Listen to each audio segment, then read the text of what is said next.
This episode is brought to you by Pixel 2 Editions, a full-service fine art printing company. More about them later.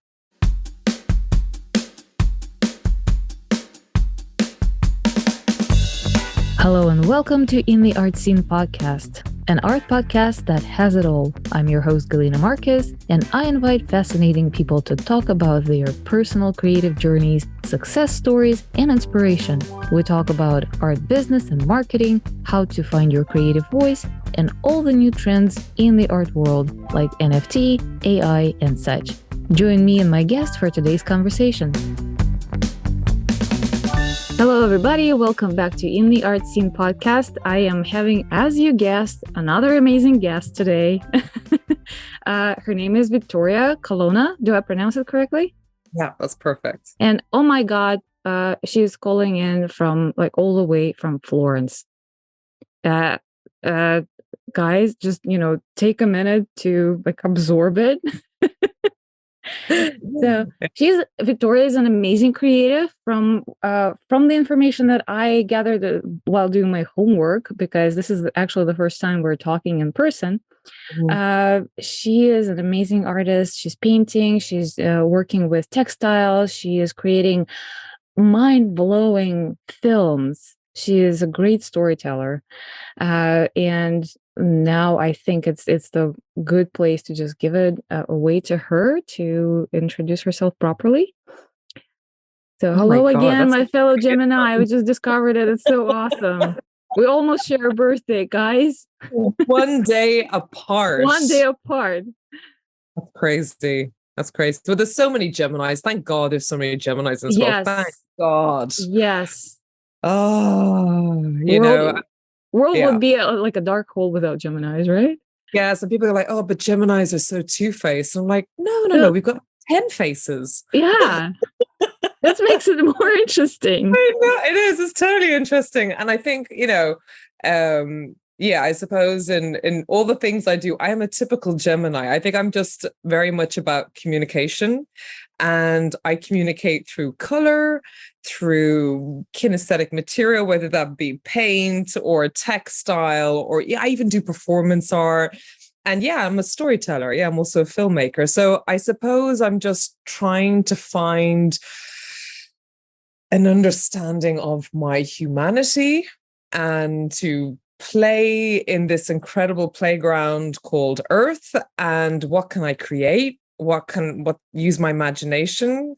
And so I think that's pretty much, I feel I'm a creator. That's what I call myself, that, or sometimes a professional dreamer. I call myself all different types of things, but simply I'm just a very curious creative. Yeah, I saw that on your Instagram, professional dreamer. I love that. I might steal it for something. But you know what? Yeah, I was going through your website. I was going through your Instagram. Well, first of all, your Instagram is like an amazing a gallery of artwork in itself, because of the photographs and everything. It's just it's a eye candy. And then I was you're a winning filmmaker, you're doing amazing paintings, you're working with textiles, you're like so many different things. And I had this a thought in the back of my hand, like, I am operating under the notion that everybody is telling you need to find your voice, you need to stick with your style, and if you are spreading yourself too thin, you're never going to make it. And I'm like, okay, I'm spreading myself too thin. This is why I am not making it. And then here you are. I'm looking at you. You are freaking making it in every possible way of life, creatively. I mean, now it makes sense because you're a Gemini. But my question, But my question is, I don't know, how did your creative journey start, and how are you managing all those different directions? Yeah, that's a very good question. I ask myself that sometimes in the moments of the pause, I kind of go, oh my God, why am I so exhausted? And then I have to take a moment just to go, like deep breaths. Meditation is my savior. Yoga is my savior. Being in nature is my savior. Okay, so how did I get started in this? I don't think I really got to choose this. I think it chose me. I think I think I was creative before. I mean, how do I say this? The fact that I'm the daughter of my mother, I think, would explain a lot. I mean, she's still alive, but unfortunately she's got Alzheimer's now. So when I say she was, I refer to in the past tense, because unfortunately that woman that I call my mother is now slowly disappearing from reality, which is heartbreaking. But growing up with her, she was the most incredible creative. Like, everything she did became a work of art. And my father was very intellectual. They both loved art. They both loved beauty. I mean, I grew up around beauty. The importance of beauty was essential, even to how the dinner was on the table, even to, my mum used to make our outfits for us as kids. And there was always this, I suppose, an aesthetic choice. I grew up around a lot of beauty, and being on a farm in Ireland. My mother was a very eccentric individual, so I think I kind of unconsciously probably gathered that. I was also craving attention, so I would be like the singer, the performer, I would get them to come and watch me perform with the dolls, and oh look, they're marrying each other and whatever. So but ultimately I think really, I didn't get screamed at when I was drawing on the walls. I think there was a kind of appreciation. I remember in a small tiny room with my sister, I used to be drawing snails on the wall, and my mum was kind of upset, but she was like, oh, but they're beautiful. So I understood beauty in that time. And then I think the moment where there's a key moment, I would say, that I realized that art would be in my life forever, was a moment when I think I was about 5 or 6. I had this teacher called Lynn Fitzgerald. She was fantastic. She was amazing. I was in this small, tiny little school called Nuns Cross in Ashford, in Wicklow. So it's like an hour from Dublin, in the middle of like nowhere practically. And one day, this is a teacher. Normally she go, okay, kids, here you draw a banana, you draw this, you draw that. Oh, look at the sky is blue. What's blue? Because kind of, she wasn't patronizing so much. But I remember one time she came in and she was in a bad humor, and she drove over a crow. She killed a crow, squashed it, and she brought it to the table, and she just flung it on the table. And she goes, kid, draw that. And in that moment, I remember going, oh my God, this is beautiful. And I remember, some of the kids were upset. They were crying. She's like, kids, draw. Now look at it. What do you see? Look beyond it. And I remember in that moment, I always looked at macabre stuff in the same way. Like that for me was a huge eureka moment. I remember that. And I was very, very young. I don't think an art teacher could do that today, to be honest, but fair play to her. She didn't hide anything. And I think you weren't really being taught. She just opened your eyes to things. And I think for me, that was the moment where I realized, yeah, I'm going to be that person. Hopefully will open up people's eyes. Hopefully. Yeah. All right. Well, for a second, give me 1 second to just collect my jaw from the floor. Oh my God. I'm remembering so teachers are critical because they can make it or break it for you. Yeah, and I had a totally different experience. If I had a teacher who would bring a dead crow and say, kids, draw this, probably my creative life would have turned absolutely differently. I had the most boring teacher. She was so boring and so meticulous. And when we were studying black and white graphics, and I made my vase or whatever vessel we were painting, I imagined that there's a woman coming out of the handle, and she looked at it, and then she grimaced at it and said, well, it looks like surrealistic. I was like, so I don't like surrealism. and she downgraded me. Yeah, but that's a frustrated artist. That's the one who should not be teaching. Being a teacher is not for everyone. It is not for everyone. I had one teacher, I remember, in art college in Rome. in the academy, and everybody was afraid of her because she knew the power she held.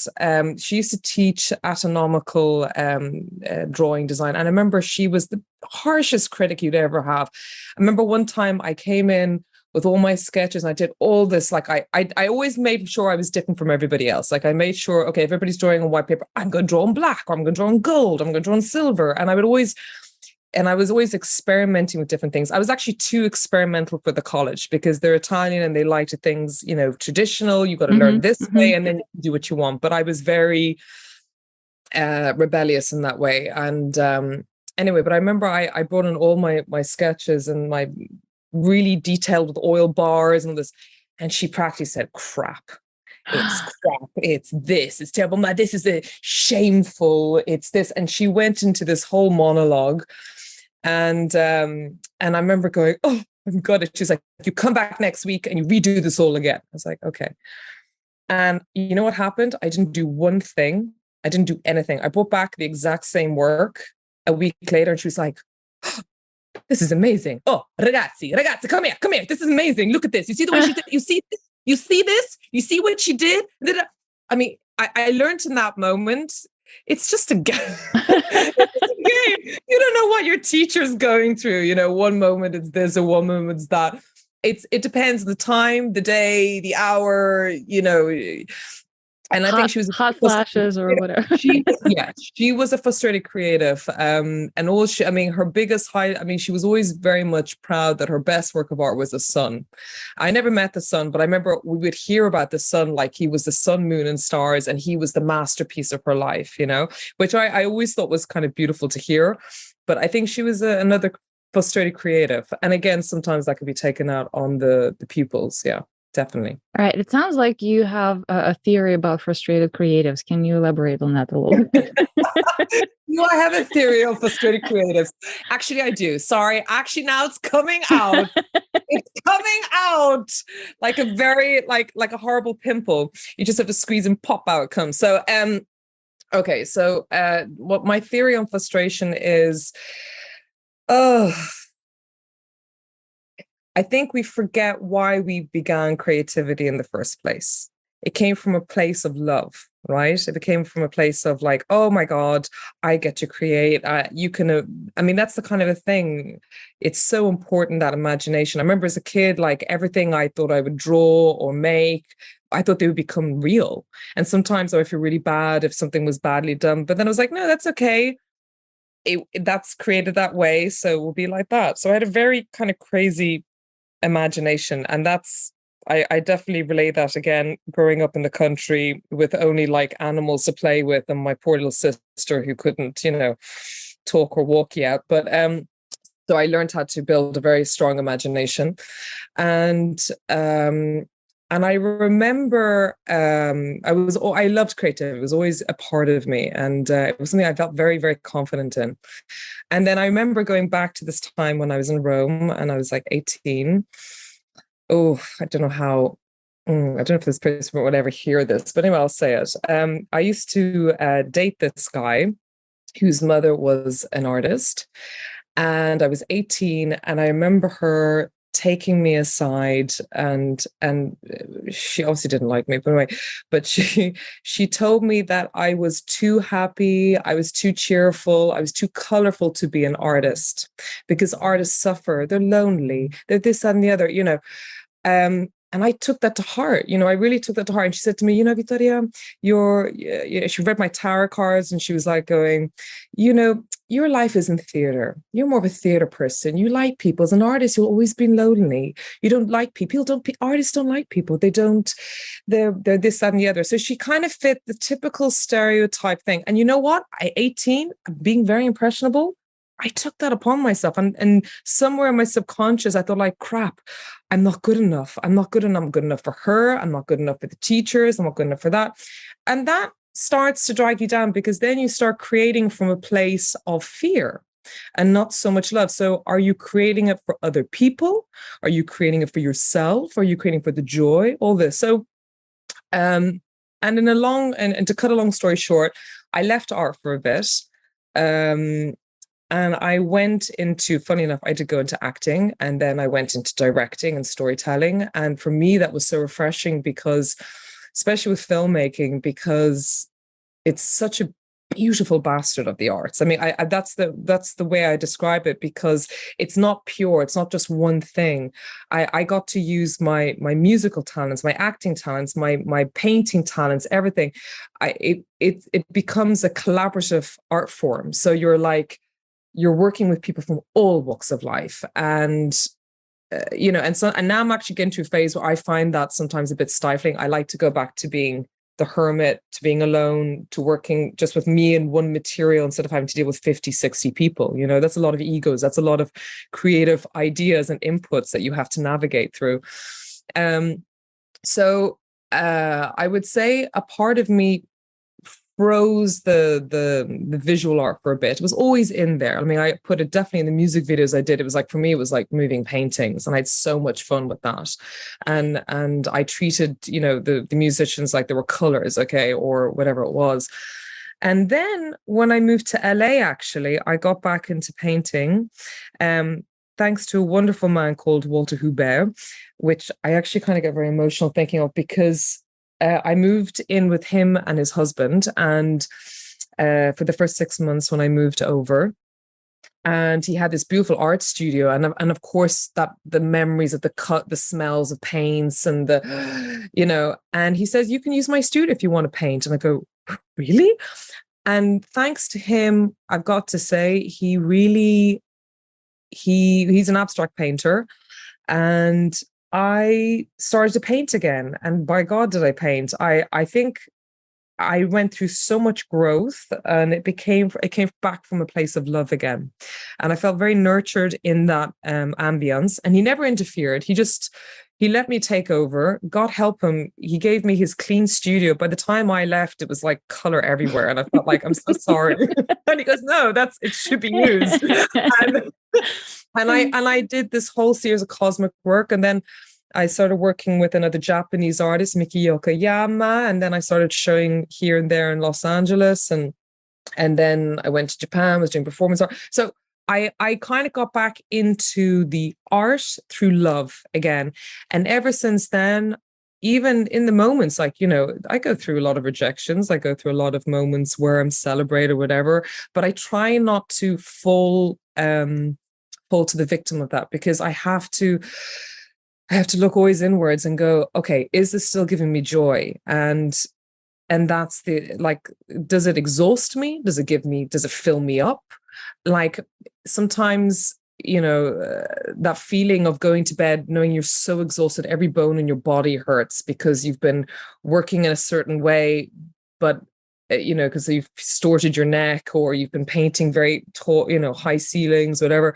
And at the same point, I go to bed happy because I know that I was of service to creativity. And especially last year in Topanga, I was there for about 6-7 months, and I created like an incredible amount of work, and I got to play with textiles and experimenting, and I literally just closed myself off in Topanga, and I just worked and worked and worked and worked and worked and worked, and it was like a drug, actually.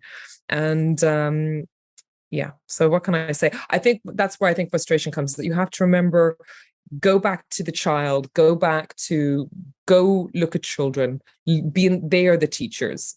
They are your teachers. So that's my theory, because I think sometimes our intellectualism and our, also, it's funny being here in Florence now. Obviously I'm surrounded by the masters, yeah, and I kind of sometimes feel, obviously I'm in awe of them, inspired, but at the same time, like, I want to do something completely different. I want to do something that my soul yearns to do, and also of my time.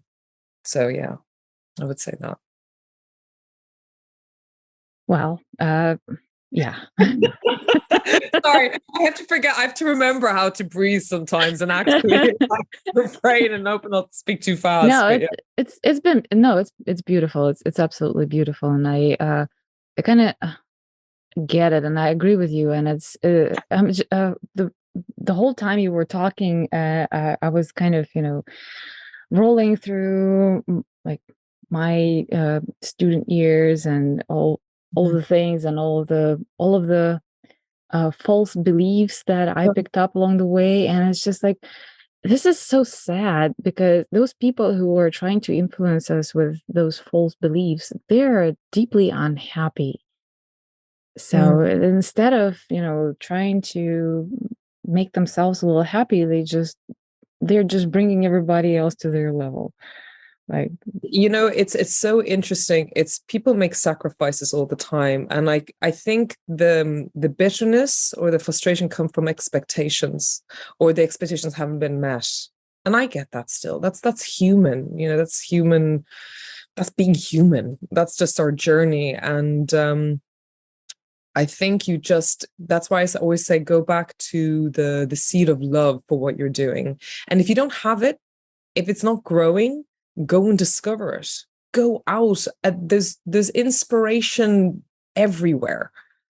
Just like the crow that's just been run over, see the beauty in it, and for me, there's no excuse. Like I go through moments of absolute bleakness at times, and I always go back to the ones that there's certain artists I'll always go back to. I'll watch documentaries on them, I'll read books about them, I'll go through their, and I look at what did they do, or where did their influence come from, or it, you have no idea where inspiration is going to come from. I mean, that's the beauty of it. It's the little spirits that are wandering around that want to work through you, and they want to communicate to you. And I had that in Topanga with the Strelitzia plant. I did a whole series based around this big giant, like 20-foot Strelitzia that was outside my back window that became my muse. And I ultimately collaborated with this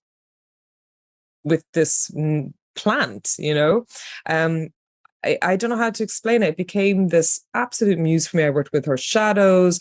I would speak to her every day. It was like, oh, hi, how's it going? And because she was like the shadow over I was painting, she just completely came in. And I really feel she became a muse. She became an inspiration for me that, it doesn't always just come from us. It's listen to what the universe is trying to communicate to you or communicate through you.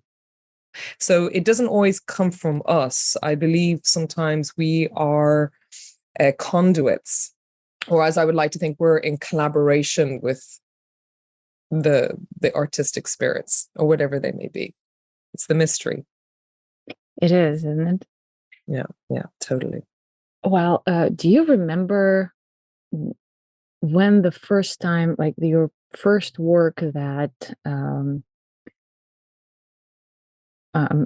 trying to form the question, that kind of made it out, like your first public success, if you will? God, it was my first public success. Oh, um, I would say actually, if there was a documentary I did called Identities, Mm-hmm. and it was like 5 stories, 5 this is now, we're talking 2008, 2009, so like we're talking over 10 years ago now. And it was actually quite ahead of its time, because I was charting the transgender community, like the gender. Well, what is gender? And I took 5 stories of 5 individuals. I had a drag queen, a drag king, F to M trans man. I had another pre-op transsexual, and I had a transvestite. So, and they were all very personal, humane stories. But so the documentary is filmed in a black and white manner because I felt they were judged in the black and white manner by Mm-hmm. society. Are you male? Are you female? Are you healthy? You're not healthy. So, and it also made it timeless, and I loved that effect. But each character had a performance art piece, and in that performance art piece, it was colorful. It was the world through their eyes. They could be anything they wanted. And for example, Sahara, who was this pre-op transsexual, as she would call herself, Ladybird, and she would say, I belong to both worlds.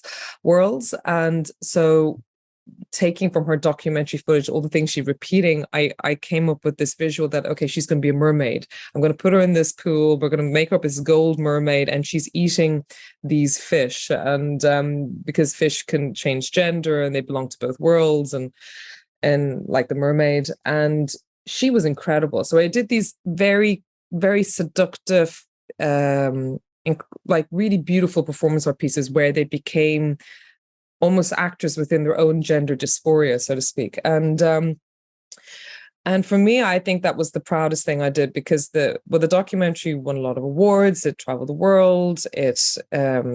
I think it was banned in Russia, actually, funny enough. I think there was... I'm not surprised. I remember it was supposed to go to a festival, and then the festival's closed because it's an LGBT festival, and it was like, oh, this uproar. Yeah, I think coming to think of it, that just popped into my mind. So anyway, as a side note, but anyway, it traveled, and it was really bringing awareness to that community, but it brought it in a very humane way, but also bringing in that imagination and bringing in that your life is the work of art. Like the fact that you get to create what you want with your life. And these individuals, they taught me so much. Like I changed as a person making that with them, because I realized you cannot run away from who you are. You can never do that. It will catch up with you. Your soul will always guide you. And sometimes we don't listen to it. And then, life will get tougher if you don't listen to the calling. And I was so moved and touched by these individuals, and those performance art pieces. Then at one point they got included in the Biennale in 2011 as part of this Italian pavilion that Scarbi was putting in. So they took Italian artists living abroad, and they did a kind of montage of all their works. And so I remember seeing this dream for me was like, oh my God, I actually see my work in the Arsenale, in the Biennale, So it was a side part of it, but it was just, for me, that was a very moving thing. Also because I witnessed the change it carried out in people's lives, and also how these individuals who were not actors were incredible in these performance art pieces. So for me, that was a very profound way of marrying my past of a creative past with traditional, documentary storytelling. And but I suppose I think that was the first moment, and I realized, oh, this is my calling, is to be just the storyteller. But it's funny, life doesn't work like that. It's kind of going circles for me. So I feel I'm juggling a lot, But and I'm still marrying those two worlds together. So at the moment I'm working on a very special project, which I've been working on for 10 years, which I can't really probably talk about just yet. But hopefully you will know about it in the future, 2 years.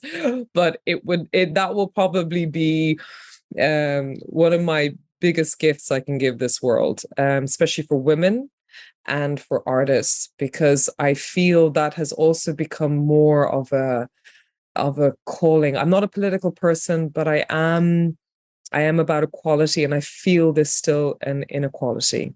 So that for me is a sensitive spot, because also as the, growing up, you can always, girls can have a hobby, I've had many times like, you can't be a director, but you're a woman. I mean, nowadays you never get away with that. But, I would hear that a couple of times, or even in the art world, it's still overshadowed by a lot of men. And, I love men, no disarray against them. But like, if we can rattle off as many female artists on one hand as we can males, I'd be very happy when that will happen. Yep. So I suppose I don't know if I still have made it at all. I'm still constantly trying to go beyond and stretch myself, and also do what scares me a bit. Actually, a lot. I think that's important as well. There's still a lot of things that scare me, and at some point, the procrastination, you just have to kind of go. You just have to dive in and do it. And if you fail, so what? You try. You gave it all. It's not a failure then, because you will ultimately learn something, and you move on to the next thing. So that's what I try to I try to keep to that philosophy. Yeah. Yeah, I want to talk a little bit about that, but I just wanted to make a comment that when that project is out, finally, because right now I'm having ants in my pants because I cannot know what it is. But this is the problem I have with my husband. Like, there is something cool I know, but I cannot tell you because I promised someone to not to tell. Like, why are you bringing this up? Now I can't sleep. Anyway. No, but that it's very interesting. The moment that project has, it's based on a woman, funny enough, Russian Polish artist. I won't say any more, but she's been one of the biggest inspirations for me because I didn't have female artist role models. I always get emotional when I think about her because she just was so against the grain. I can't talk about it too much, but let's just say I've been working on telling her story for like years, and it's not been easy to get off the ground, but now we're getting there, and it's very exciting, the people I'm working with and bringing this together. And so hopefully, yes, that will be a full time. Awesome. That will be the biggest project next, definitely. Yeah. Is it going to be a documentary or? No, not a documentary.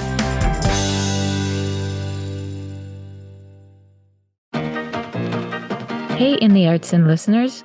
Do you remember Mark O'Donnell from Pixel 2 Editions? He's been on the show in Season 3, Episode 7, and told us everything we need to know about giclée printing. And take my word for it, Mark and his team are the best in Southern California and beyond. I've been a client of Pixel 2 Editions since 2019, and I've been shouting about them from the rooftops ever since. Luckily, I don't have to do it anymore because I have a podcast. Despite being San Diego local, Mark and his team are working with some of the best photographers and artists from all states, including Clark Little and Kadir Nelson. And frankly, if you are a photographer or a digital artist, you don't need to be local to work with Pixel 2 Editions. Just use a file upload on their website for your heavy images and write down the specs. They can print small proofs for you on any substrate you want and ship them to you for free. And for my listeners, they offer a free 8x10 full image proof on metal. Just tell them that you heard about them on the podcast and they will take care of you. Let me tell you, their metal prints are amazing. Whenever I order mine, they fly off the shelves in no time. So I highly recommend you try it out. And did I mention that they are a full service company? It means that they do everything from color correcting and printing to framing and shipping directly to you or your clients. So don't wait, go to pixel2editions.com, 2 is a number, and editions is plural, or call 858-549-7299. Again, pixel2editions.com, 2 is a number, and editions is plural, or call 858-549-7299. Say hi for me.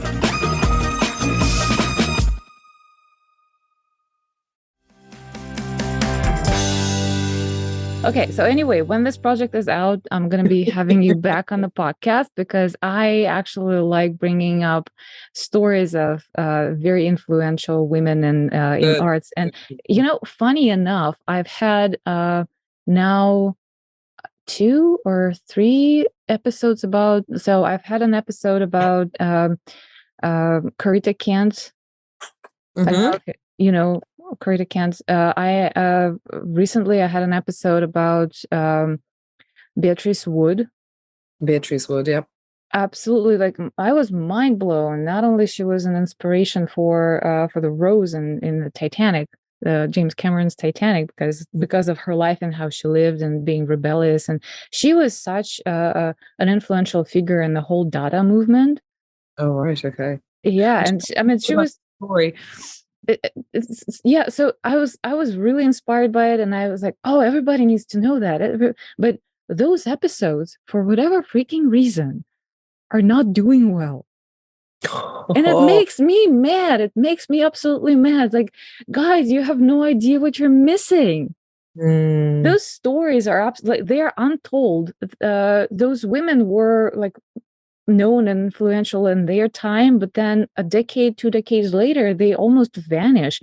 And it's amazing that there are someone like sometimes it's just one person or like a very small group of people who are trying to maintain their story, their legacy. And like with Corita Kent, there was a whole fight. Like last year, there was a whole fight with the city of Los Angeles, who was trying to demolish the building where Corita Kent's original studio was, because they wanted to make another parking lot. Oh, Yeah, right. and They might put lucky, a plaque up yeah, with her name if she was lucky. yeah. Yeah, from Luckily, there was afar. enough community, and the Corita Kent Center has done a good job spreading the word and collected enough signatures to keep the building. Yeah. But it would have been just, removed from the face of Earth forever. And Yeah, yeah, history is, yeah, you can't yeah, that's not good. The history is to remind us, yeah. of these things. But of course we keep repeating history, These things always come in cycles. We don't I, know. Maybe the first artists were women in the caves, while the men were going out hunting. Maybe they were like, oh, putting their hands in blood and maybe their own blood and putting it up on the cave. And how do we know? How do we yeah. know? I mean, the woman has always been a great muse and inspiration and of fertility and but there's always been creativity there. That's why, actually, I've got to say, that's why I'm drawn to a lot of the textiles and the weaving and stuff. Also because it reminds me of my own female lineage of my mother's side, because her mother was a seamstress. And my mother used to make things like incredible clothes. She used to put, upholster everything in the room. Like even the walls had material on it. It was crazy. So I think that's in my blood. And I think that somehow that makes me work out the stories in my mind. Like I remember at one point, while I was in Los Angeles, I went through this phase of making loads of pom-poms. I'm sure a lot of my friends would laugh at me talking about this, because I went crazy. I made these crazy pompuchos, and I put them I made a whole thing about them, like performance art. They became art pieces. And I was literally making thousands of pom-poms. Some of them huge and big, all different sizes. And at some point I got a neighbor, this woman with arthritis in her hands. She didn't go out much. She didn't talk to anybody. And one day I bumped into her in the little alleyway and I said, hey, da, da, da. And she saw what I was doing. And she said, what are you doing? I said, well, I'm making pom-poms. And so she's like, oh, I said, would you like to join me? And she was, okay, but my hands are sore. And I go, don't worry about it. Don't worry. So I gave her the yarn. I taught her how to do it. And she loved it so much. And it started helping her. And she used to come around, have a cup of tea. And we just like these women weaving, making pom-poms. And she was so happy. She's like, I made more pom-poms, and it was the hilarious thing. But I was like, this is what our ancestors used to do. Women used to come together, make tapestries and put our stories into it. Look at the Aboriginal women. They're the ones who are always, so it is a part of our type of storytelling. So there's something in that's speaking to me at the moment, especially through the textile of working through the hands. There's something about that which connects the brain and the heart and opens up all these other channels of communication. So for me, that's exciting, so yeah. Yeah. Well, I am excited now I'm going to be waiting for that project to come out. Which is not much textiles in that one, but yeah. Anyway, no, I get, I get it. I used to work with textiles a lot, but mostly as a student, and I was over it, because it was the same school where I had that teacher who told me that surrealism is a bad thing. So you used to say, oh, is your teacher still alive? I have no idea. She was an elderly woman back then. It was like 20 years ago.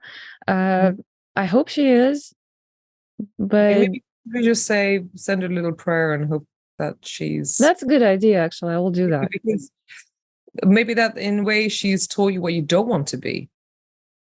I actually like surrealism. Oh, you do like surrealism? I thought she did. She did not. She did not. So she was against it. But for me, Salvador Dali. You liked. Yeah, Salvador Dali was my inspiration since I was 8, and like the book of his art just landed on my lap, and I was hypnotized for like weeks. I was just going through this. Oh, It's like, I went oh, to catechese last year, actually. I was in catechese where we had a ah, show. And I remember I was so excited. Like, there was like four of us, like as in tourists in the place because COVID, you know. I managed to get in and I was walking around his house and it was like, wow. And I've I been. stayed there for 4 hours. He's like, Ma'am, you have to go now. And I was like, yeah, I'm just go through this again. And you know, it wasn't as surreal as I thought it would be. It was actually quite whitewashed and neutral because it made sense where he could focus, you know, and he had this incredible garden and he even did like, you know, his eggs were everywhere there and like a half wrecked ship that he tried to turn into something. It actually felt a bit like Burning Man at times going through it. I was like, wow. But that was very inspiring. And actually being there, it made total sense how the environment informed his work.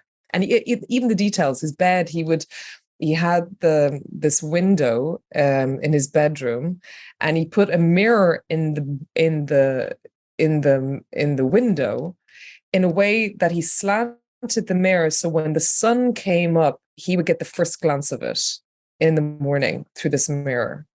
I mean, the guy was a total genius. I mean, Oh I yeah. actually, I was completely blown. I was so inspired by it. It was amazing, Yeah, amazing. no, yeah.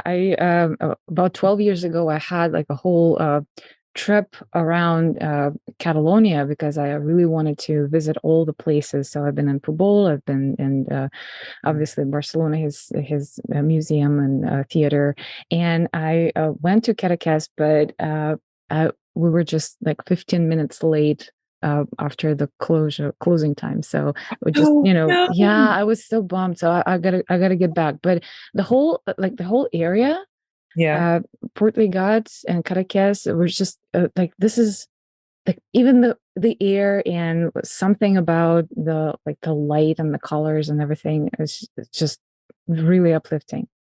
But Actually, do you know Fini? no, That you would love her work. I think it's Leonora Fini. You should check out her work. I She's insane, will. amazing, surrealist. She was like another incredible I will. surrealist. I will. You should check out her work. Yeah, you would love it. But speaking of influential women, I am actually fascinated by the story of Salvador Dali's wife. I have done a lot of Mhm. research and I, have you? I not too much. All I know is that she was older than him. She was his muse. She must have had the patience of a saint. I Oh remember no, far from no, it. far No. from it. Well, one thing I thought was interesting, the day she died, he left their home in Catequez. He left everything there and just left, got on a boat and just went off. And I thought that was because he really was obsessed with her. I mean, he really worshipped her. But I don't know too much about her actually, so maybe you can tell me more. Oh yeah, that's another hour conversation at least. So we're not gonna fit it in this podcast. But I actually, first I got obsessed with his work. He's absolute genius, and then it was just coming back in his work. It's coming back that she's a muse, and she was pushing him, and she was working toward his success. So she was a manager, and she was an inspiration, and she was dragging him places. She was talking to people. She was getting commission work. She put them both on a boat during World War II. Sailing to New York, where he actually got his first commercial success, really. She was not creative herself, and like she was far from being an angel. Like she left her husband and her daughter to be with Salvador Dali, and I don't even like I'm not even sure it was because of love. I almost feel like she knew that there's a potential there. Mm, mm, mm, mm. So But it's a very, very difficult, like absolutely fascinating. She had no boundaries. She would, wear his weird creations and be his almost like a billboard, and like the crazier the better. But at the same time, they have this really toxic codependent relationships, very difficult, like sexually, and uh like she had lovers, he had lovers, and like all kinds of crazy things. was she um not with Max Ernest, or am I just getting this with somebody else? Was she with Max Ernest before him? no, Somebody very famous, Paul or I can't Paul remember. Paul Elior. Ah, sì, sì, sì, sì, vero, Yeah. vero. Yeah, it's so funny when I hear stories like that about all these incredible women. I always think, especially with male artists, I'm just thinking again. There's a line as behind every great man, there's a greater Yep. woman. They Yep. joke about, but how many? I would love to see men carry on like that with women. I mean, I don't know. More men in my life have been like, Victoria, Jesus Christ, can you just relax? But yeah, unfortunately, I never found that perfect balance. No, never. But I think there's always a bit of friction. Being with creatives is not easy. But Yeah. Anyway, Someone has to sacrifice. Someone has to sacrifice. Yeah. Yeah. Alrighty. Well, I was planning on asking you all kinds of boring questions like how you ended up in Italy and all of that. So if you want to talk about it, I am like, oh my God, but I think we're having so much better conversation now talking about women. I'm talking about difficult creative relationships. Love brought me to Italy. Well, actually, it was I always say destiny brought me here. My father wasn't well, and I came over in the same time. I met this American artist and we fell madly in love during COVID. And yeah, that was very interesting, being two creatives. I still have a love for him and a respect, but I don't think we could have been together. And it was we actually tried painting together, and that was a really interesting metaphor of the relationship. Like at the beginning of it, it was like this beautiful dance. Like we just completely in this movement, making this piece. We even wrote like time lapse. It actually was a big giant piece. He was living in Carrara up in the Marble Mountains, and I was back and forth between Florence, and between then it was COVID, it was all these kind of crazy rules. Actually, it was really, really locked down and whatnot. And we didn't finish the piece, and I was like saying, okay, well, just don't touch it until I'm back. Famous last words, don't touch it until I'm back. And he said, no, of course I'd never do that. And when I came back, he completely repainted stuff. And he goes, I'm so sorry, I couldn't help it. And I was like, oh. And it was like finished. For me, I saw it and I was like, okay, well, there's nothing more I can add to this. It's finished. And he's like, no, you need to paint. You need to paint. And I go, no, it's finished. And he's like, no. So I was there trying to paint on it. And he would come back and forth and he'd look and he kind of, his furrowed brow would go, yeah, no, I don't like it. It's not good enough. And at one point I just lost it. And I just slapped my hand in orange paint and I just smacked the face of the paint. And it's like, it's finished. and that was like, and that was pretty much how our love affair, it kind of got very two creative egos. It was very funny, but I know we're friends now, but there was a lot of lessons learned in that. Yes, I will say that. Do you have pictures, or you mentioned that you have a time lapse? I really want to put it in the show notes. You want to put the show notes? Oh my God, I'll have to ask. I'm sure he wouldn't mind. God, he would love it. Yeah, I have the time lapse of it before it got smacked in the face with orange paint. Yeah, actually, I think it was great. And I remember he was really hurt and he thought, he was like, God, could you do that? It was so aggressive. And I'm like, it was like this surge of energy was my truth when like smack him on the face almost on the face. I love that. I would never smack him in the face, but I did on the art piece. And actually it was just, for me, it was perfect. It was finished. Yeah, I can probably send you a little time lapse of that. That would be absolutely awesome. That would be a treat for everybody. Really? Oh God. Yeah. Oh yeah, the dream of being with another painter. Not easy. I've been with also another film director, and yeah, it can be challenging sometimes. You want to be in a, sometimes maybe I should just try like a banker or something. And yeah, I was going to say that you need to either find a creative who is using none of the mediums that you are proficient in, or someone absolutely not creative. Yeah, totally. Someone who appreciates art but doesn't. Yeah.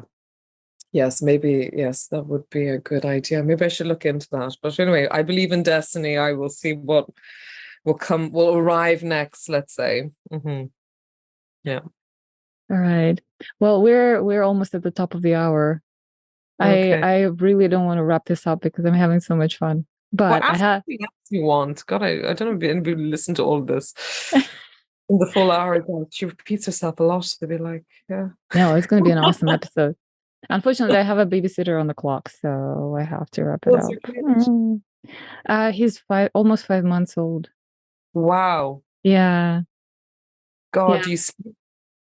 Well, you know what I actually do? We're going through phases. But we're lucky that he's pretty good sleeper during the night. It's days that bother me more because we're going through, those phases when he would just stop napping, and Yeah. I'm just glued to him because mommy is the best toy. Oh, yeah. And Yeah. speaking of your teacher, like everybody is telling you, like, oh, he's going to be your best creation ever. It's like, yeah, but I have a full studio of unfinished work. Ah, that's my question. Do you find time to make work? I I'm kind of, You just fight for it. switch to tiny little pieces that are not that difficult and kind of don't take much time. I picked up some digital art. I'm kind of playing with that. I have no idea what's going to happen. And I keep my podcast, which is a source of inspiration every single conversation. And it's actually very interesting because every single conversation it can be like 180 degrees different from one another, but Of course. Yeah. each of them is so inspiring and somehow just feels connected. Like, I have that part, I have that part, I understand this, I understand, like, and everything, every single one of them gives me shivers, Yeah. like I have, like, my heart skips the beat a little bit. So Yeah. it's very funny because the last week I interviewed a woman who hates to call herself a storyteller, and she uses her art as a mean of actually quieting herself and um going into the collaboration with nature, but in a totally isolated way, because in the past she worked in advertisement and there was a lot of storytelling, and that kind of gave her PTSD because it's not what she wanted to connect with, creatively. And now today I'm talking to you, and it's absolutely like 180 degrees opposite story, right? Well, You're yeah, I can understand with the whole advertising because you're there to do is yeah, just tell people yeah, something, sell them a yeah, story, sell them a yeah, dream, sell them that, which can be very dangerous actually. And I can totally get why she would want to, retreat into nature. But no matter what, you can't escape the stories. We're in our story time, we're in our dream time. That's part of the human journey, you yeah. know? Well, that said, she told me some interesting stories about her art, and so I think you would enjoy her interview. Yeah, I'd love to check that out. Yeah, definitely. What's her Well, name? um, her name is Daiga. All right. Well, to wrap this conversation up, I think what I want to ask you, I know that I keep hearing from different artists, like we touched a little bit on the frustration, and we touched a little bit on, even if you like, just don't procrastinate, go with it, be scared. If you fail, you fail. You learn from it. It's part of the process. A lot of the artists are, I know for sure, are being afraid of losing like like income, because there's and I hate bringing this up, but I think this is something that stalls a lot of artists who feel like they cannot afford living that open and rebellious life. So you are such an inspiration because you are like, you embody all of that. You embody, like, okay, I'm gonna try like a million different mediums, and heck it if I fail, whatever. And then like you're so vibrant, and you just unapologetically creative. And I like looking at you and talking to you, I can tell that you are a successful creator in whatever meaning you put into this word, right? Okay, So thank you. I would like for you to give, I don't know, advice or a little piece of wisdom for all the other creatives who are like afraid to Ah, be that. well, listen, okay, I'll very simply say it. You have a week to live. That's it. You have a week to live. What are you going to do with that week? You're not going to worry about obviously I'm not worrying about bills and money. I mean, I have those worries, and I go through moments where it's feast and famine. I'm not, I'm not in this for money. I probably should not say that, because I probably have to reframe that thinking. That's something I probably need to talk to a therapist about. I mean, there was a point in our college where I took all my banknotes. They were their little liras, and I sewed them together and I made curtains out of them.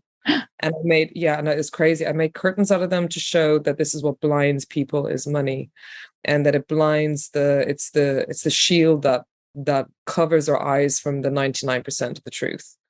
And ironically enough, they disappeared. Someone obviously stole them. So I don't, but anyway, but that just shows. And at that time I was really, I remember I was borrowing money off the laundromat lady up the road. It was kind of crazy. And I had this very romantic notion of art, and so I laugh when I hear myself, don't do it for the money. I'm at the point going, maybe I should make smaller pieces. They're easier to sell. But but then I'm like, Hugo wants to go big or go home. I'm a big fan of Julian Schnabel, and I just look at him working in these huge pieces, and my heart beats, and I'm like, oh, yes, and that joy is currency to me. And, and so if you can find other ways of making money, like I rent out my home in Ireland, it's great. It gives me time to create. And so that I'm not, so just, all I would just say is just keep creating. And, even if you don't have the means, and you use that as an excuse, that's absolute bullshit. I'm sorry, that's absolute. I will not accept that. You look at I've people with nothing. I remember being in India, and I see kids what they would create out of nothing. They take cow dung and make sculptures out of it, right? They didn't even have a pencil, right? They didn't even have, but they had their imagination. And again, I go back to my own experience as a child. I used what was around me, and sometimes, necessity is the birth of creations. It's the you get to become really creative. Like, sometimes having, like, even as a filmmaker, I learned a very valid lesson, is that rules set you free. And one of those rules that you always come across a filmmaker is budget. There's never enough money. There's never enough that. So you have to be really creative and go, okay, I can't do this. So I have to work around, how can I make this interesting? How can I use what I already have or have access to, or even luckily I can get for free, or I can ask that person, oh, that person owes me a favor, or maybe I can try, maybe, no. And you become really imaginative and creative. Whereas if you were just given carte blanche to do anything you wanted with all the money in the world, you would get complete and utter block. You'd be completely blocked. I know I would. Like, those limitations are a certain freedom for me, because I'm confined in certain limitations of what I can do, and I will milk those limitations. I will bleed them. Like when I was in LA, I'll just quickly finish this up, this last year. So I ended up, there was an entertainment business that was, because a lot of business were closed down. And luckily enough, I got my hands on all, like, these movie posters.